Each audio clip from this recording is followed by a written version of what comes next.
Fala rapaziada, no vídeo de hoje vamos falar sobre Champions League, quartas de final da competição já nessa semana. Vamos fazer aqui uma previsão, analisar os jogos, o que pode acontecer, quem são os favoritos a passar, quem deve ser o campeão. Vou dar o meu palpite de sempre, vou dar uma analisada nos times também aqui, certo? Mas antes de começar o vídeo, já vou pedir para você deixar o like, se inscrever no canal, compartilhar o vídeo com geral aí, manda naquele grupo dos teus amigos que vocês falam muito de futebol, pede para dar uma moral, deixa seu comentário aqui embaixo também que eu quero te ouvir, quero saber o que você acha, quem vai passar, quem é favorito, se você concorda comigo, não concorda comigo, quem vai ser o campeão, deixa aí nos comentários também, e vou pedir aquela última moral para me seguir lá no Instagram, na minha página Fino da Bola, só joga lá que você vai achar, ou então tem lá na minha bio o link, o arroba, direto para a página, fechou? Vamos começar o vídeo então, quartas de final da Champions League. Eu particularmente gostei muito do sorteio. Eu sei que muita gente gosta de zebra, gosta daquela surpresa, mas nesse tipo de competição eu gosto quando os grandes chegam, quando os gigantes se enfrentam, acho que jogaço. Eu vi alguém falando, não vou lembrar quem, que é muito maneiro a gente, né, querer que a final seja dos times grandes, mas muitas vezes a final não traz essa emoção que a disputa em 2 jogos, no mata-mata entre 2 times muito bons e muito grandes traz. Então eu gosto muito quando os grandes se enfrentam assim antes, e eu acho que o sorteio proporcionou exatamente isso pra gente. Manchester City e Real Madrid de um lado, junto com Arsenal e Bayern de Munique. Um desses vai chegar na final. No outro lado do chaveamento, Barcelona e PSG, Borussia Dortmund e Atlético de Madrid. Quis o destino, ou as bolinhas lá da UEFA, que os 4 favoritos, né, antes de começar a Champions e no mata-mata também, caíssem do mesmo lado da chave, ou seja, apenas um vai chegar na final. City, Real Madrid, Bayern, Arsenal, os 4 favoritos, eu acho que ninguém tinha muita dúvida disso quando começou a competição. E vamos ter Barcelona, PSG, Borussia Dortmund ou Atlético de Madrid também na final. Eu acho que teve um caso curioso nesse sorteio todo, que foi o Manchester City e o Real Madrid foram os únicos que se deram mal, vamos botar assim. Porque eles são os 2 melhores e se enfrentaram. Acho que seria ruim para qualquer um dos outros times enfrentar o Manchester City e o Real Madrid, né? E seria bom para o Manchester City e o Real Madrid enfrentar qualquer um dos outros times. Acabou que ficou ruim para os dois. Ao contrário de Borussia Dortmund e Atlético de Madrid, que para mim são ali quem mais gostou do sorteio. Acho que o Dortmund comemorou de pegar o Atlético comemorou de pegar o Dortmund. Então tem esse caso curioso aí. Mas vamos lá analisar confronto a confronto e no final eu vou dar o meu palpite aqui para vocês também. Começando pelo melhor jogo, né? Manchester City e Real Madrid. Deixa eu só botar aqui na tela que eu poderia ter visto isso antes e acabei não vendo. Deixa eu ver aqui. Só tirando aqui. Aí eu não consigo enxergar. Legal, bacana. Aqui, vamos lá. Só. Foi. Coisa linda. Então, Manchester City e Real Madrid. Pra mim, é o grande confronto, né? Pra mim não, pra todo mundo. É o grande confronto dessas quartas de final da Champions League. Temos alguns pontos aí que podem ser decisivos nesse confronto de modo geral. Primeiro, a lesão do Kyle Walker. Se machucou no jogo contra o Brasil, no amistoso pela Inglaterra. Desde então não jogou no outro amistoso da Inglaterra e nem jogou nessa volta pós-data FIFA com o City. Teve um treino lá, ele não treinou, depois parece que treinou, vai viajar, não vai viajar, não sabe muito bem, mas de qualquer forma, jogando ou não jogando, o Kyle Walker não vai estar na sua melhor forma física e ele seria o responsável por marcar Vinícius Júnior, um dos melhores jogadores da temporada, se não o melhor, o grande ponta aí do futebol mundial atualmente. Eles tiveram um duelo muito bom na temporada passada, inclusive é o terceiro confronto decisivo, né, entre Manchester City e Real Madrid pela Champions League nas últimas 3 temporadas. Lá em 2022 deu Real Madrid, naqueles 2 gols do Rodrigo lá naquele milagre no Bernabéu, e o Real Madrid acabou campeão daquela Champions. Na temporada passada, 2023, deu o Manchester City 1-1 no Bernabéu, depois daquele 4-0 colossal do Manchester City na Inglaterra. É um jogo realmente totalmente fora da curva, assim, um amasso do Manchester City para cima do Real Madrid, que acabou também com o Manchester City campeão da Champions, e agora eles vão resolver aí, e para muitos, novamente, os 2 grandes favoritos, uma final antecipada, né, como nos últimos anos tem sido isso, e para muita gente também agora, daí vai sair o campeão.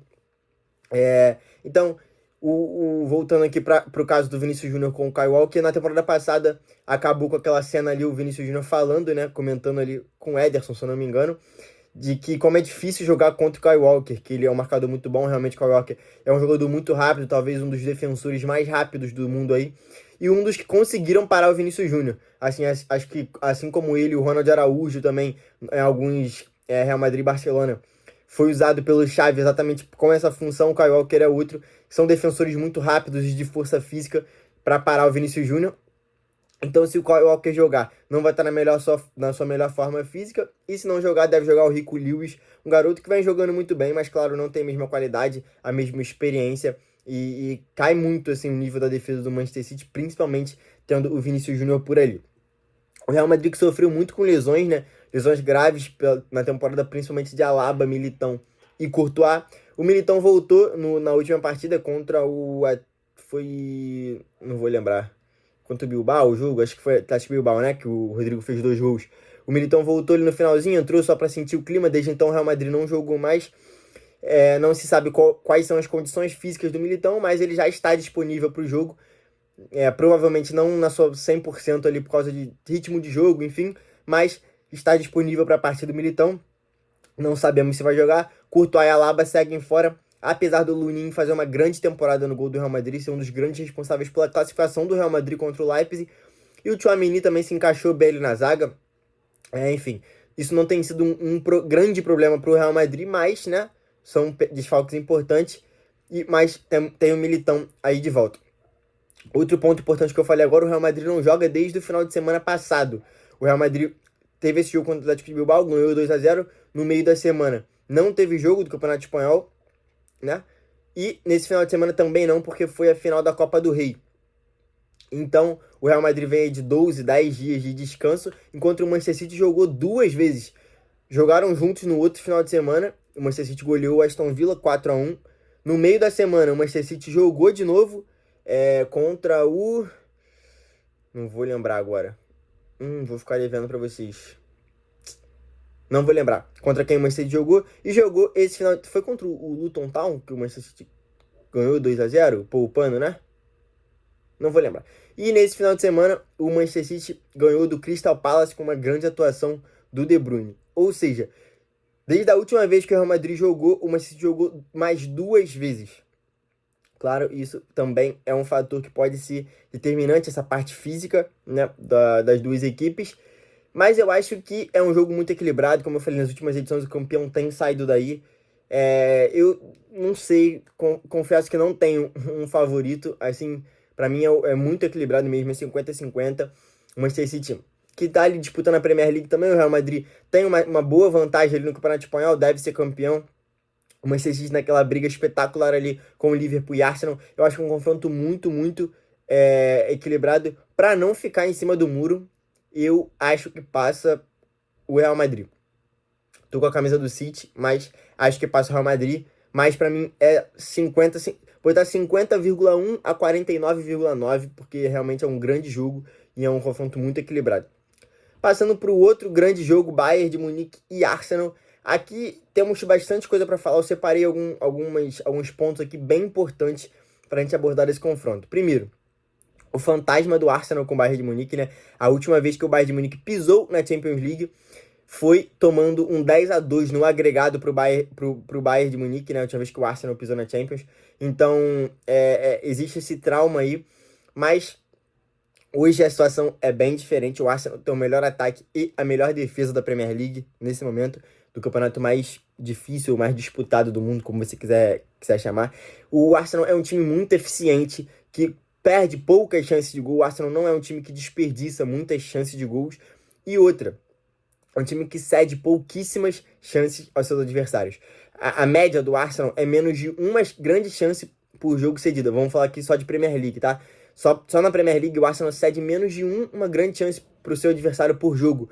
Ou seja, é uma defesa muito sólida, é um time que controla muito bem o jogo, gosta muito de ficar com a bola, sofre poucas grandes chances de gol. Algumas até foi o próprio Arsenal que fez, a gente viu os goleiros falhando aí em algumas situações. E quando é no ataque, é um time muito ofensivo, é um time muito eficiente. Perdão, a palavra também é ofensivo, mas muito eficiente, que eu queria falar. É um time que perde poucas chances de gol. Então é um Arsenal muito forte, muito bom.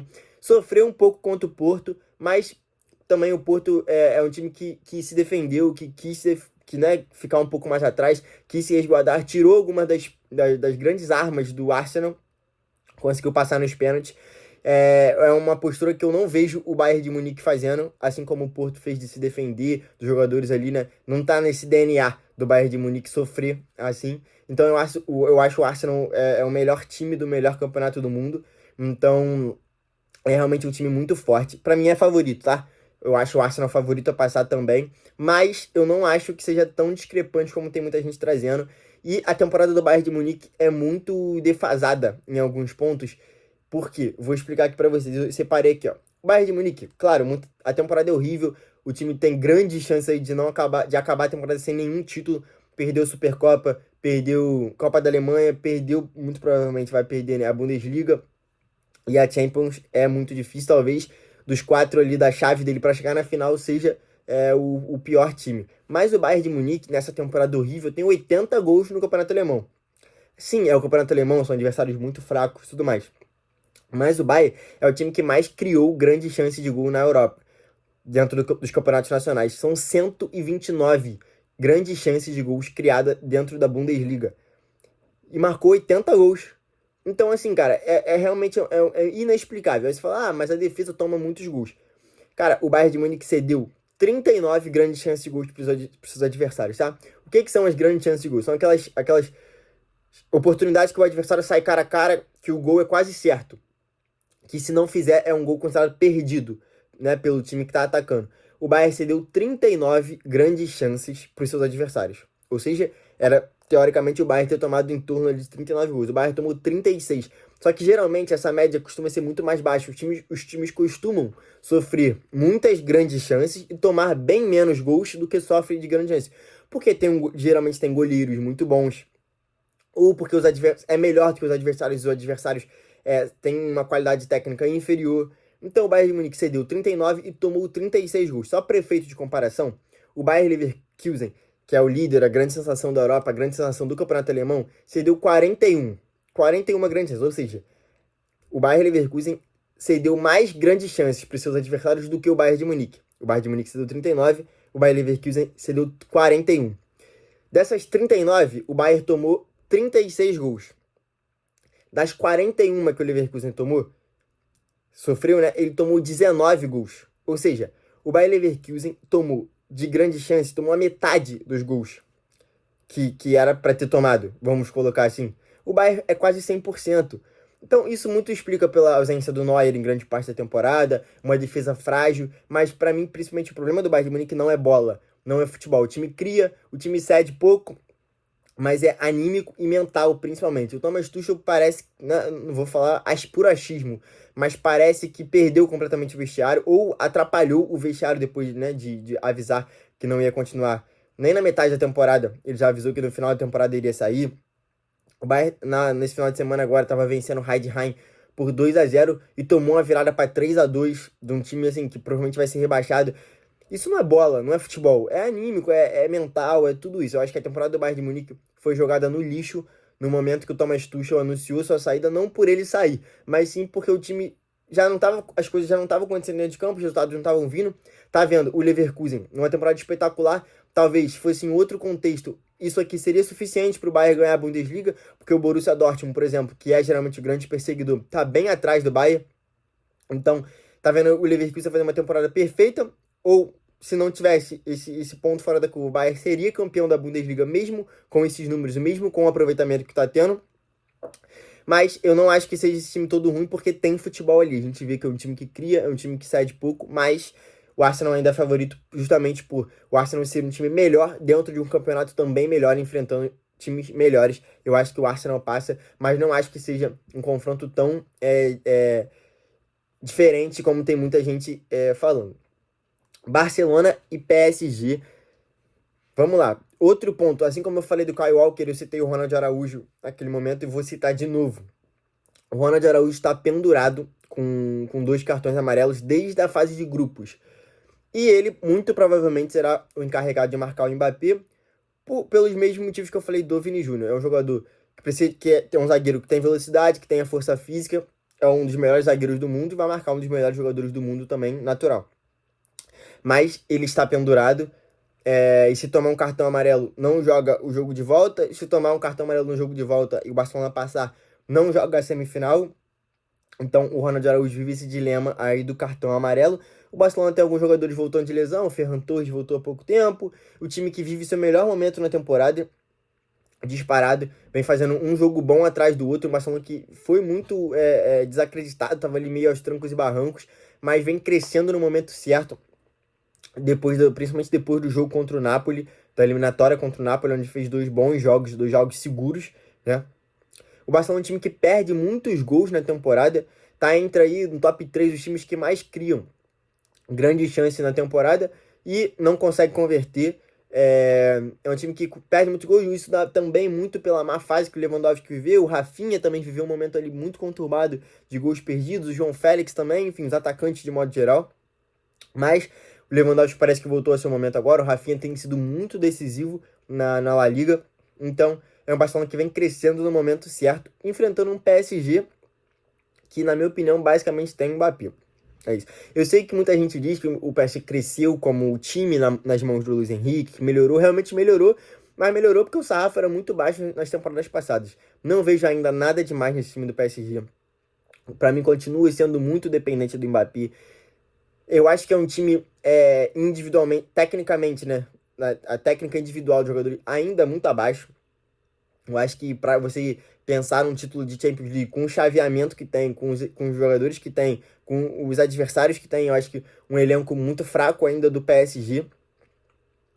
Mas tem o Mbappé, que é um dos melhores, ou se não o melhor jogador do mundo aí, muito decisivo, foi muito bem nessa Champions, é um dos artilheiros da Champions, foi muito bem contra a Real Sociedad. É um time que não me empolga, mas eu tenho que confessar que é muito difícil julgar pelo campeonato francês, tá? Por quê? Claramente, os jogadores jogam sem tesão, sem vontade, sem ânimo nenhum o campeonato francês. A gente vê o PSG tendo uns tropeços meio bobos, meio atordoados assim na Ligue 1. E quando foi exigido, foi muito bem nos dois jogos contra a Real Sociedad. Como time, como elenco, como tudo individual também, o Mbappé foi muito decisivo. Foi muito bem contra a Real Sociedad. No clássico do último final de semana, sem se agora, no outro final de semana, contra o Olympique de Marselha, que é um clássico, é um dos poucos, ou se não o único jogo grande que o PSG tem dentro da França. Um jogo fora de casa, torcida do Marseille que odeia o PSG, fazendo muita pressão. Final do primeiro tempo, o Beraldo é expulso, o PSG joga o segundo tempo praticamente todo com um jogador a menos e consegue vencer por 2-0. Então, assim, um time que já mostrou algumas valências em jogos grandes. Na fase de grupos passou ele meio que sofrido, com um pênalti meio duvidoso e tal, mas é um time que já mostrou que em jogos grandes pode mostrar alguma coisa, mas eu ainda acho o Barcelona favorito, por tudo isso que eu falei. Um time que tá crescendo muito, as individualidades estão começando a aparecer, eu acho que tem mais de onde tirar. O Pedro deve voltar pro jogo de volta, jogadores voltando de lesão. Eu acho que num contexto normal, o Barcelona é favorito a passar por isso. Por ter mais jogadores, mais de onde tirar, por estar vivendo um momento melhor e, enfim, para mim Barcelona passa. Borussia e Atlético de Madrid, como eu falei, para mim acho que os dois times aí saíram felizes do sorteio. E para mim é o confronto mais desequilibrado das quartas de final. Eu acho que o Atlético de Madrid é bem favorito, eu colocaria em 70-30 ou 65-35, vai, pro Atlético de Madrid. O Atlético de Madrid tem o segundo melhor ataque da Europa, contando grandes chances criadas, como eu falei, só atrás do Bayern de Munique, que é o primeiro, o Atlético é o segundo. É um time muito ofensivo, talvez o mais ofensivo aí dos últimos anos do Simeone. São 108 chances, grandes chances criadas dentro da La Liga, com 56 gols marcados. Perdão. É um time que perde muitos gols, mas é o Griezmann numa temporada espetacular, Samuel Lino muito bem, Depou jogando muito bem, Llorente numa temporada muito boa. Então eu acho que é um time muito bem, muito sólido, com aquele poder defensivo de sempre da equipe do Simeone, mais ofensivo do que nas últimas temporadas, como eu falei. É a segunda equipe que mais cria nas 5 principais ligas europeias, o Atlético de Madrid. E é um Dortmund que tá meio que se arrastando ali da Bundesliga. Eu acho que todos os times da parte de cima da tabela são melhores que o Dortmund. Eu falo especificamente do Bayern de Munique, do Leverkusen, do Stuttgart e do Leipzig. O Dortmund é o quinto, fica no meio termo ali, até ganhou, quebrou o tabu lá contra o Bayern, ganhando fora de casa, é um tabu de 10 anos, mas é um time que aí já perdeu pro Stuttgart em casa agora nesse final de semana. É um time que deveria, na minha opinião, ter sido dominante contra o PSV. Eu nem acho que o Dortmund sofreu tanto assim. Claro, o PSV foi pro abafo ali, teve uma chance com o Luuk de Jong no final, o Lozano botou a bola na trave, mas não acho que sofreu assim no confronto contra o PSV não, mas eu imaginei um Dortmund mais dominante. E não foi isso que aconteceu. Tá meio que se arrastando ali, eu não sei muito bem o que tirar. Eu acho que um time meio sem sal ali, o Borussia Dortmund. E eu vejo o Atlético de Madrid numa eliminação muito forte, uma eliminação que dá muita moral contra a Inter de Milão. Eu achava realmente que a Inter iria passar. O Atlético faz dois jogos muito bons e passa com muita moral. Tropeça ali, achou que ia engrenar no Campeonato Espanhol, toma um 3-0 do Barcelona, ganha um joguinho ou outro ali no meio que no, né? Na sorte ali, meio que levando, mas eu acho que é um time muito interessante, é um time que vai dar muito trabalho. E digo mais, eu acho que o Atlético de Madrid, para mim, é o melhor time desse lado da chave. Entre os quatro, para mim, se vai chutar um favorito para chegar na final, para mim, é o Atlético de Madrid. Então, para mim, é um confronto mais desequilibrado. Atlético de Madrid passa no Borussia Dortmund. Então, meus palpites ficaram Atlético de Madrid e Barcelona, uma semifinal espanhola de um lado, e do outro, Arsenal e Real Madrid. Rapaz, que isso, hein? Então, esse foi o vídeo de hoje. Analisei todos os confrontos aqui. Espero que vocês tenham gostado, certo? Vou pedir mais uma vez para dar aquela moral. Custa nada curtir o vídeo, se inscrever no canal, compartilhar com seus amigos. Conhece torcedores desse time? Manda para ele, deixa os comentários aqui embaixo, deixa sua opinião, quem vai passar, quem não vai passar, qual besteira que eu falei, certo? Pode vir me cobrar que depois, se eu errar os palpites também, aquela moral de sempre, compartilha o vídeo, curte, se inscreve no canal, segue minha página lá no Instagram, Fino da Bola. E é isso, rapaziada. Muito obrigado geral que chegou até o final do vídeo e até a próxima. Tamo junto.